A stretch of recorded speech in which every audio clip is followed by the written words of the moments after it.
Welcome to Talk Tickers, where we break down the most important earnings calls. Today, we're digging into Bank of America's fourth quarter 2025 results. And let me tell you, this one was a real head-scratcher for investors.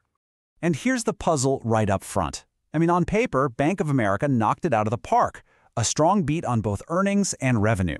But what did the market do? It turned around and sold the stock off, sending it down almost 4%. So what gives? Let's unpack that right now.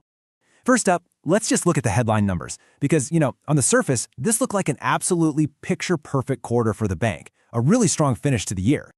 All right, the big number everyone's eyes were on? Earnings per share. Bank of America came in at a solid 98 cents. And look, that 98 cents wasn't just some random solid number. It was a 2-cent beat over what Wall Street was expecting. By any standard, that's a clear win. It was pretty much the same story when you look at the top line, revenue. The bank pulled in $28.4 billion, which again, comfortably surpassed what analysts were projecting. And the strength really went deeper than just those two headline numbers. We're talking double-digit growth year over year in key areas like net income and sales and trading. Their net interest income, that core profit a bank makes between the interest it earns on loans and what it pays on deposits, was also up big time. And crucially, their efficiency ratio got better, which is just a fancy way of saying they're getting more efficient at making money. So what was really powering these strong results? Well, it wasn't just one magic bullet. It really came down to a combination of smart capital management and just really disciplined operational execution. A huge piece of the puzzle here was capital return. The bank sent a massive $8.4 billion back to its shareholders in this quarter alone. Most of that, $6.3 billion, came from buying back their own stock, and that sends a powerful signal of confidence from the board. Operationally, the story was just as impressive. Management made a point of their disciplined expense control, even holding headcount flat for the entire year despite all that growth. You combine that with a really robust 11.4% CET1 capital ratio, which is a key measure of how well a bank can handle financial stress, and it just paints a picture of a really well-managed ship. Now, just a quick technical note for those of you who really like to dig into the filings, the bank did make an accounting change this quarter. Don't worry, it was applied to past periods too, so all the comparisons are still apples to apples, but it is something to be aware of. So, you've got these great results, right? And then on the earnings call, management basically doubled down. They came out with this incredibly confident, super bullish tone for the year ahead, not just for the bank, but for the whole economy. You really can't get much clearer than this. The CEO, Brian Moynihan, said it directly. He's, quote, bullish on the U.S. economy in 2026. That's a strong foundation for their whole outlook.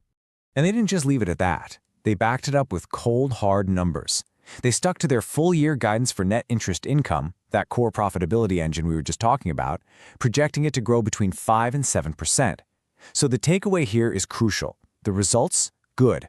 The guidance? Confident. Which of course brings us right back to the million-dollar question. With a strong beat and bullish guidance, why on earth did the stock get hammered? Well, the answer really boils down to two words: context and expectations. Just take a look at this. In the 3 months leading up to this report, Bank of America's stock was on an absolute tear, up over 12%. That's just crushing the rest of the financial sector. So you can see the bar for a positive surprise was set incredibly high. So you have to ask the question, and investors were asking it, was all of this good news already baked into that huge stock run-up? It really seems like the market's answer was a resounding yes. So you had this disconnect. Management was talking about past performance, but the market was already looking past that, asking, what's next? The feeling was kind of like, yeah, it's good, but is it good enough to justify pushing this stock even higher? Plus, investors are also weighing bigger uncertainties, like what the Fed will do with interest rates and some renewed noise about potential new rules for credit cards. Okay, let's put all the pieces of this puzzle together. Thinking about the numbers, the guidance, and that market reaction, here's our take on what comes next for Bank of America. We're going to break this down into 3 parts. First, a forecast for next quarter's results, then our thesis on how the stock will act, and finally, our official rating. So for the first quarter of 2026, we expect the results to stay solid. I think they'll meet or maybe even slightly beat their guidance. That momentum in net interest income is definitely real. But, and this is a big but, the market is going to be watching like a hawk for any sign that things are starting to slow down. As for the stock itself, We think it's going to start trading less on its own great performance and more as a stand-in for the broader economy. Basically, its strong fundamentals create a nice floor under the price, but those really high expectations we talked about, they're going to act as a ceiling. So we expect it to be pretty range-bound for a little while. And all of that brings us to our final rating. When you balance the solid execution against the stock that's already had a fantastic run, we're initiating with a rating of market perform. And as always, please remember that this analysis is for informational purposes only. This is not financial advice.